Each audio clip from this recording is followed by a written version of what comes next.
Welcome to this week's Foundation Friday. I am joined today by Kelli Nienaber, Executive Director of the Equipment Leasing and Finance Foundation. Thank you for joining me, Kelli. Sure, happy to be here. Thanks for having me. No, this is what we do. We spotlight foundations, and what a better one to spotlight than kind of the lifeblood of the equipment finance industry, and that's, the Equipment Leasing and Finance Foundation. For some reason, like I always said it wrong or backwards or something, and then Scott Thacker, respectively is in Scott Thacker, he corrected me, and I'm like, okay, got it. ELFF, and he goes, no. We prefer to call ourselves the foundation. It's just sort of a long-standing thing, so habit, I guess. Well, Kelli, for those people who might not be familiar with you, do you mind just kind of giving us your background, if you don't mind? Sure. So as you mentioned, I'm currently the executive director for the Equipment Leasing and Finance Foundation. I've been in this role for 10, almost 11 years. Prior to that, I worked with the ELFA on the association side in their government relations operations. I have a prior history of being a lobbyist in the technology industry. I worked on Capitol Hill, started my career in the US Senate right out of college. So having done a couple different public sector, private sector opportunities. So been around a while. Well, excellent. I think I've pretty much known you the entire time that I've been in equipment. I think so, yeah. And for those people who might not be familiar with, the foundation, do you mind just kind of giving like an overview? Happy to. Sure. The foundation is a nonprofit. We are a public charity, 501c3 organization, which means we are funded by corporate and individual tax-deductible donations. We operate outside of dues membership. So those who might be members of ELFA or other industry organizations, we operate outside of membership dues. I'm supported by those donations. The foundation was started in 1989. So for 30 plus years, we have been working on forward-looking research, very specific to equipment finance. Everything we publish is through the lens of and for the equipment finance industry. And in recent years, I'd say 2015, the board at that time expanded the mission of the organization to include a more academic outreach focus. So we manage a guest lecture program that goes into local colleges and universities to educate students about potential career opportunities in the industry. It's a recruiting tool, volunteer driven, and a great way to raise awareness and bring in new professionals for the next generation workforce.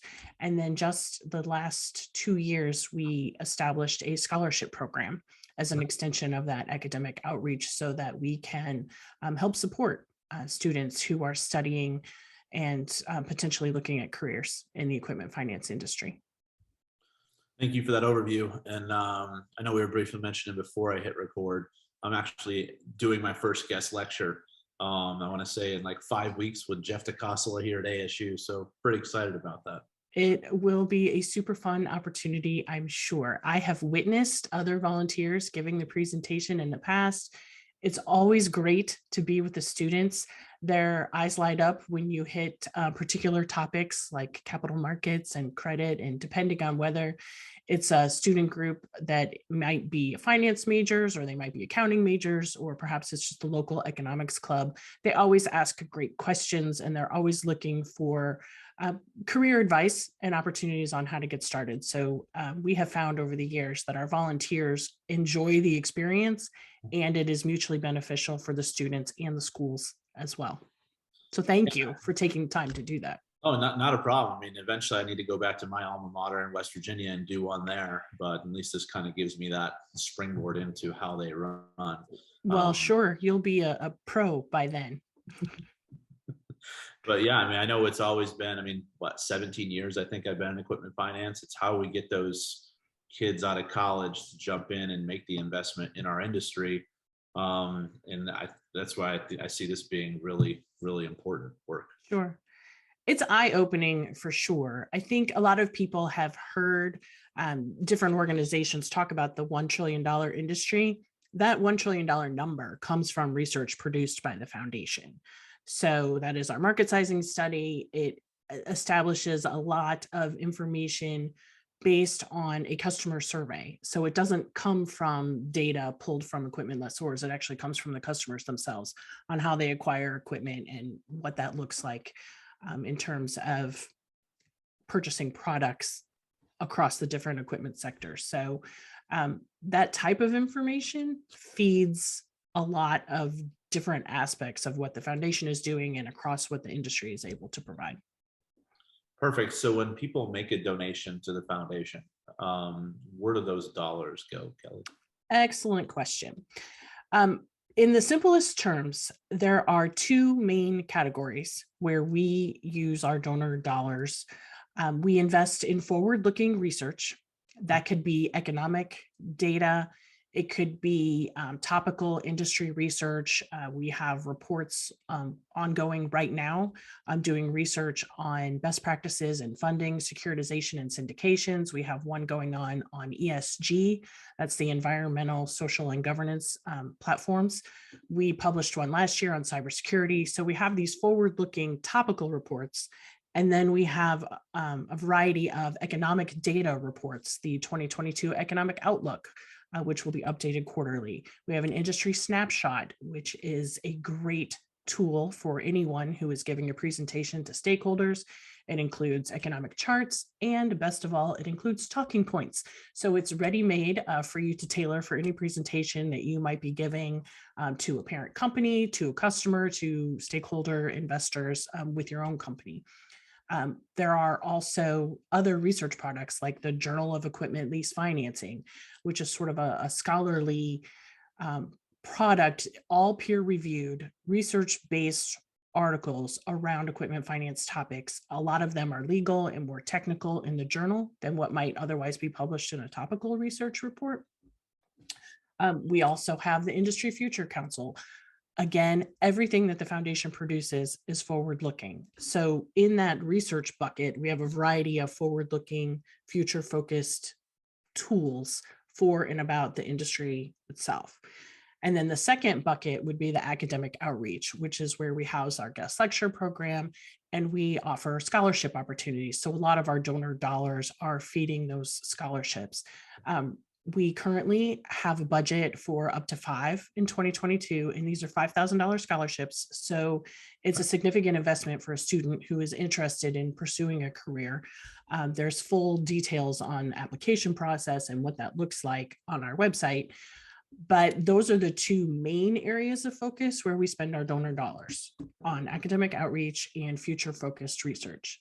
Again, with our tagline of your eye on the future, everything we do is about inspiring innovation for the industry and looking ahead at the next generation, whether it's next generation business and how you are going to survive and thrive in a post-pandemic environment, or next generation workforce and looking ahead at what buying and customer relationships will look like going forward. I mean, and that's fantastic. And that's why the foundation is so important to this industry. And you guys take both corporate donations and, more importantly, individual donations, right? Yes, both. We have a very easy online giving tool. And while we don't do event-based fundraising, it's mostly through peer outreach and direct fundraising campaigns. There are benefits to being a foundation donor that are all available to see, whether you're attending industry events or want to give back to the industry that might have supported you in your career. And something that I learned last year was you don't need to be an ELFA member in order to have access to this information. Correct. The foundation is independent of ELFA's membership. We are, as I said, a 501c3 charity, which means we are available for the public good. Everything that the foundation produces is available free of charge to anyone, though most specific to the equipment finance industry. We do receive inquiries from students who might be studying a particular aspect of finance or banking or accounting, who want access to a particular research product that we may have published. So everything is available to anyone at any time. It's a great resource. There's a huge online library that I encourage anyone to check out. We've got millions of dollars of research over 30 years included. So I very much encourage anyone who's looking for something about the industry to check it out and be able to find the independent, credible, peer-reviewed, resource-driven information. Nope, and thank you for that. And I guess my final question I have for you here is, what can people do in equipment finance to help make a difference? Or bring more awareness to it? Such a great question. We love our ambassadors. They are our best source of being able to promote the work of the foundation. As always, probably with any organization that is supported by donations, financial contributions are very welcome and very much necessary to fund the work that we do. Outside of financial support, we rely heavily on volunteers to provide subject matter expertise. We always have steering committees for our research projects. We have committees that guide the work that we do. We have an amazing board of trustees. You mentioned talking with Scott Thacker, who just finished his term as chair. Nancy Pastorio is our current chair. We have just tremendous volunteer support across the industry. And then we have research committee, we have an academic outreach committee, we have a sustainability and development committee. So there's a lot of ways that volunteers can get involved to support the governance of the organization. And then just as you were going out to do a guest lecture, we very much welcome volunteers to take a look at that guest lecture program and go out, schedule your own lecture. Certainly let us know, because we would love to be able to promote it with you, and connect with other volunteers in the industry, tag teams, so that you're not going into that setting alone. But call on your alma mater, the local university down the street. What we have found is the academic community is very welcoming to having industry professionals come in, talk to the students, provide these internship and scholarship opportunities for them to explore career options. And as a volunteer, that's one of the best ways that you can support your own career, support your own company, support this industry, pay it forward to the next generation workforce. All of the good things come from that volunteer experience. Perfect. And like I said, I'm really excited. I'll make sure we do a debrief. Sure. Make sure you send us photos. Sure. Photos. We'll try to stay away from the videos, but we'll definitely do that. But Kelli, once again, thank you for joining me today. Jesse, thanks so much for having me. It's super fun. Yeah, I love what you're doing here. Like I said, the foundation's the lifeblood of our industry.